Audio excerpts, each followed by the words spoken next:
وتضع كل ذات حمل حملها وترى الناس سكارى وما هم بسكارى ولكن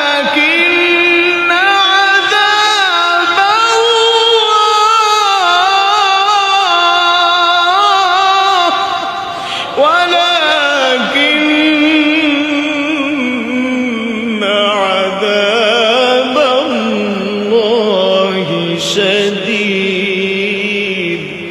আল্লাহ পাক রব্বুল আলামিন কোরআনে কারীমের মধ্যে বলেন, যখন সিংহার মধ্যে ফুৎকার করতে থাকবে ইসরাফিল, যখন বাঁশি বাজাইতে থাকবে, যখন দিনের অর্ধেক হয়ে যাবে, এমন ভয়ঙ্কর পরিস্থিতি হয়ে যাবে, সমস্ত মানুষ একাকার হয়ে যাবে, জঙ্গলের প্রাণী পর্যন্ত একাকার হয়ে যাবে, সবাই ভীত সন্ত্রস্ত হয়ে যাবে, ভয়ঙ্কর এক পরিস্থিতি দাঁড়াবে। এমনকি সেই জঙ্গলের হিংস্র প্রাণী বাঘ পর্যন্ত মানুষের সাথে ঘেঁষাঘেঁষি করবে, কিন্তু তার সেই শিকারের কথা পর্যন্ত সে ভুলে যাবে। এমন ভয়ঙ্কর পরিস্থিতি হবে। আল্লাহ পাক রব্বুল আলামিন নিজে কোরআনে কারীমের মধ্যে বলেন যে গর্ভের ভিতরে যে সন্তান থাকবে, এই সন্তান পর্যন্ত ভূমিষ্ঠ হয়ে যাবে। এরপরে মানুষ ভয়ঙ্করের কারণে এইভাবে ভীত সন্ত্রস্ততার কারণে মানুষ মাথার মধ্যে ঘুরতে থাকবে, হেলতে থাকবে, দুলতে থাকবে, মনে হবে যেন তারা যে নেশা করেছে। আল্লাহ পাক বলে না না, তারা নেশা করে নাই, বরং এটা আল্লাহ পাকের আযাবের ভয়ে তারা এই অবস্থা হয়ে গিয়েছে। আল্লাহ পাক বলে আমার আযাব বড় কঠিন। এই আল্লাহ পাকের বান্দা, আল্লাহ পাক যেমন মায়ালো তেমন আবার বড় কঠিন আযাবদাতা। এই জন্য আল্লাহ পাকের আযাব যেমন বড়, আল্লাহ পাক যেমন বড়, আল্লাহ পাকের আযাবও এরকম বড়। ও আল্লাহ পাকের বান্দা, আল্লাহ পাক রব্বুল আলামিন আমাদেরকে এই সূরাতুল কারিয়ার মধ্যে করাবে সেই হাসরের ময়দানে, কিয়ামত যখন হয়ে যাবে, দুনিয়া যখন ভেঙে চুরে যাবে, ওই ভয়ঙ্কর পরিস্থিতির কথা পয়গম্বরকে জানায়া দিয়েছে। পয়গম্বর, আপনি কি জানেন করাঘাত কি? ও পয়গম্বর, করাঘাতকারী কি জানেন? ইয়াউমা তাকুনুল জিবালু কাল'ইহনিল মানফুশ। আল্লাহু আকবার। আল্লাহ পাক রব্বুল আলামিন বলেন, ওই সময় দেখা যাবে পতঙ্গের মতো, বিক্ষিপ্ত পতঙ্গের মতো মানুষ ছুটাছুটি করতে থাকবে। যেমন পতঙ্গগুলো লাফাইতে থাকে, সবাই একাকার হয়ে যায়, এমন বিক্ষিপ্ত অবস্থায় হয়ে যায়। ওই সময় দেখা যাবে সবাই একাকার হয়ে যাবে, বিক্ষিপ্ত অবস্থায় হবে, পতঙ্গের মতো মানুষ লাফাইতে, হেলতে, দুলতে থাকবে। ও আল্লাহ পাকের বান্দা, ওই কঠিনময় পরিস্থিতি কখন হবে, কোন অবস্থায় হবে? বর্তমানে দেখা যায় কেউ কেউ বলে 2025 সালে কিয়ামত হয়ে যাবে, 2026 সালে ইমাম মাহদী আসবে। কেউ কেউ দেখবেন মিডিয়াতে বলে, আবার কেউ বলে না আরো পরে যুগে আসবে, কেউ কেউ বলে এত সালের মধ্যে দাজ্জাল চলে আসবে। মনে রাখতে হবে এগুলো কখন হবে? আমার আপনার নবীজি জনাবে মুহাম্মাদুর রাসূলুল্লাহ সাল্লাল্লাহু আলাইহি ওয়াসাল্লাম তিনিও তো বলতে পারে নাই। আপনি কিভাবে বললেন 25 সালে হবে? আপনি কিভাবে জানলেন 30 সালে দাজ্জাল আসবে? এটা একমাত্র কার কাছে এলেন? জোরে বলেন না, কার কাছে? জিবরাইল আলাইহিস সালাতু ওয়াস সালাম, হাদিসে জিবরিলের মধ্যে এসেছে, আমার আপনার পয়গম্বরকে কয়েকটা প্রশ্ন করেছিলেন। শেষ প্রশ্ন করেছিলেন মাতাস সাআহ, ও পয়গম্বর কিয়ামত কখন হবে আপনি আমাকে বলেন। পয়গম্বর বলেন, মান মাসউলু আনহা বিআ'লামা মিনাস সাইল। প্রশ্নকারীর চেয়ে প্রশ্নদাতা এই ব্যাপারে বেশি কিছুই জানে না। অর্থাৎ কিয়ামত কখন হবে তুমি যেমন জানো না, ঠিক আমিও ওরকম জানি না। এই ইলম একমাত্র কার কাছে? আল্লাহ কোরআনে কারীমের মধ্যে এক জায়গায় বর্ণনা করেছেন,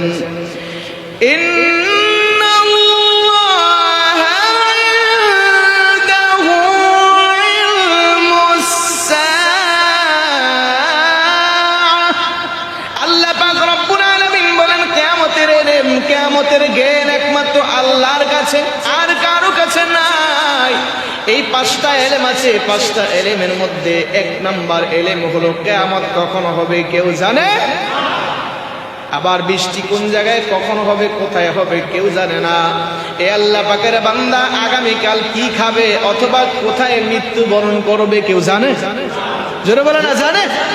মায়ের গর্ভে কোন সন্তান আছে কেউ জানে? ছেলে হবে না মেয়ে হবে কেউ জানে?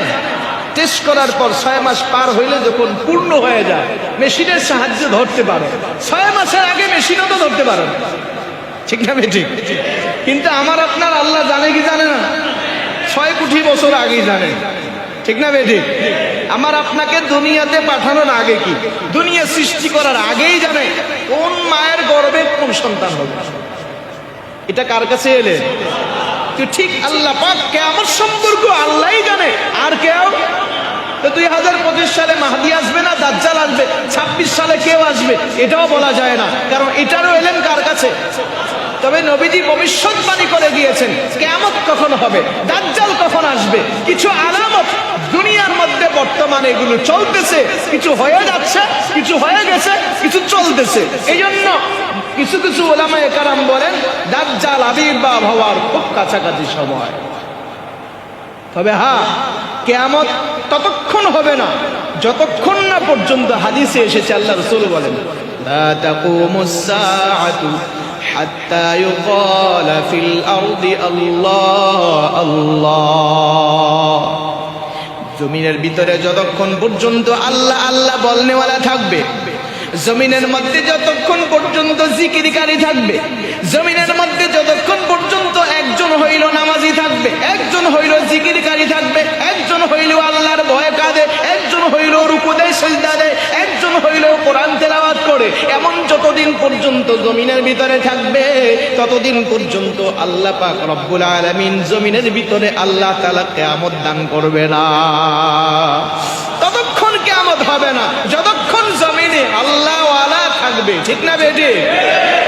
তাহলে জমিনের ভিতরে আল্লাহ ওয়ালার অভাব আছে নাকি? জোরে কেন আছে নাকি? তা আমরা একবার জোরে আওয়াজ করে মহব্বতের সাথে বলি আল্লাহ। হাদিসে এসেছে কোন ব্যক্তি যদি একবার আল্লাহকে আল্লাহ বলে ডাকে 1 বছর পর্যন্ত আল্লাহ পাক আর দুনিয়া নষ্ট করবে না, কিয়ামত করবে না। সুবহানাল্লাহ কয় না? একজনও যদি বলে তাহলে কোটি কোটি মানুষ দৈনিক আল্লাহকে কোটি কোটি মিলিয়ন ট্রিলিয়ন বার ডাকতেছে, ঠিক না বেটি? তা বোঝা গেল কি কিয়ামত এখন হবে না, আরো সময় লাগবে। কথা ঠিক না বেটি? অন্য হাদিসে এসেছে যে একজন আলেম যখন জমিনের ভিতরে থাকবে ওই আলেমের জন্য গর্তের পিপিলিকা, সমুদ্রের মাছ, গাছের পাখি পর্যন্ত তার মাগফিরাত এবং নাজাতের জন্য দোয়া করে। কেন? এটার জবাব হলো ওই পাখি জানে, ওই পশু জানে, ওই মাছের গর্তের পিপিলিকা জানে, সমুদ্রের মাছ পর্যন্ত জানে যে আলেম থাকবে, আল্লাহওয়ালা থাকবে, জিকির করনেওয়ালা থাকবে, কোরআন তেলাওয়াত করনেওয়ালা থাকবে, দোয়া দরুদ পড়নেওয়ালা থাকবে, আল্লাহকে ভয় করনেওয়ালা থাকবে, আলেম ওলামা থাকবে না। আল্লাহকে ভুলার জন্য আস্তে আস্তে মানুষ যুগে যুগে আল্লাহকে ভুলে যাবে। আর যখন আলেম থাকবে না তো আল্লাহ আল্লাহ আস্তে আস্তে কমে যাবে, আল্লাহ আল্লাহ আস্তে আস্তে কমে যাবে। মনে করেন না একটা দৃষ্টান্ত, আপনাদের এই মসজিদে যদি খতিব সাহেব না থাকে, আপনাদের এই মসজিদে যদি ইমাম সাহেব না থাকে, আপনাদের এই মসজিদে যদি মুয়াজ্জিন সাহেব না থাকে, আপনাদের এই মসজিদে যদি খাদেম সাহেব না থাকে, তো মসজিদ পরিষ্কার করার লোক নাই, আজান দেওয়ার লোক নাই, ইমামতি করার লোক নাই, জুমার নামাজ পড়ানোর লোক নাই। তখন কি করবে? সাধারণ মুসল্লিরা আসবে, আয়সা দেখবে যোগ্য কেউ নাই, তখন একজন অযোগ্যরে দাঁড় করায় দিবে, ওই অযোগ্য নামাজ পড়াইবে, আরেকজন এসে করবো ধর কটা তুই কি জানাস করতে, আমি বেশি জানি, আমি নামাজ পড়াবো, ঠিক না বেটি?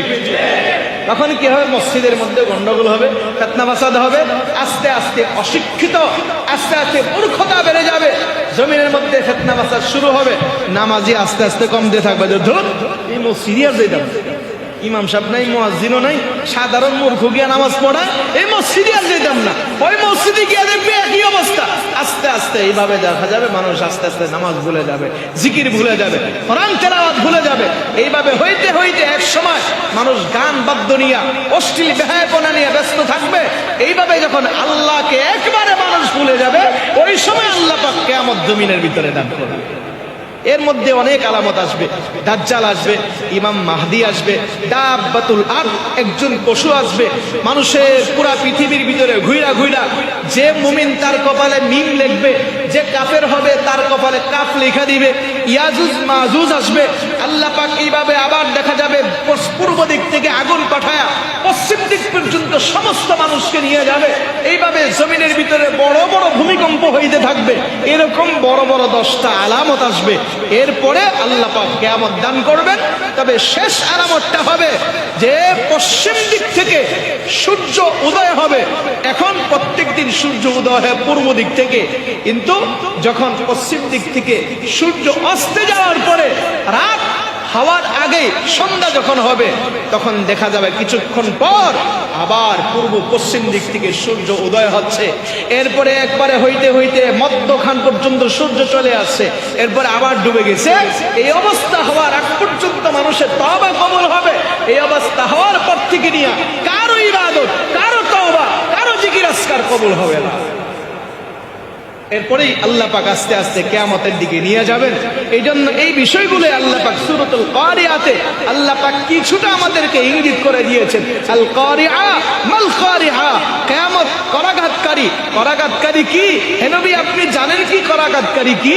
এটা আল্লাহ পাক বুঝিয়ে দিয়েছেন। এটা হলো সেই কিয়ামতের দিন যে কিয়ামতের মধ্যে আমি জগৎটাকে ভেঙে চুরে চুরমার করে দিব। এই জন্য আমরা কিয়ামতকে ভয় মনে করি। যদিও আমাদের কিয়ামত যদিও না পাই, প্রত্যেকটা মানুষের মৃত্যুই হলো তার জন্য কিয়ামত। মৃত্যুটা একটা ভয়ঙ্কর কিয়ামত। এই জন্য আমরা মৃত্যুকে ভয় করি, কবরকে ভয় করি, নিজের আমলকে শুদ্ধ করার জন্য চেষ্টা করি। আল্লাহ পাক আমাদের সবকে বুঝার এবং আমল করার তৌফিক দান করেন। বাকি আলোচনা আগামী জুমাতে।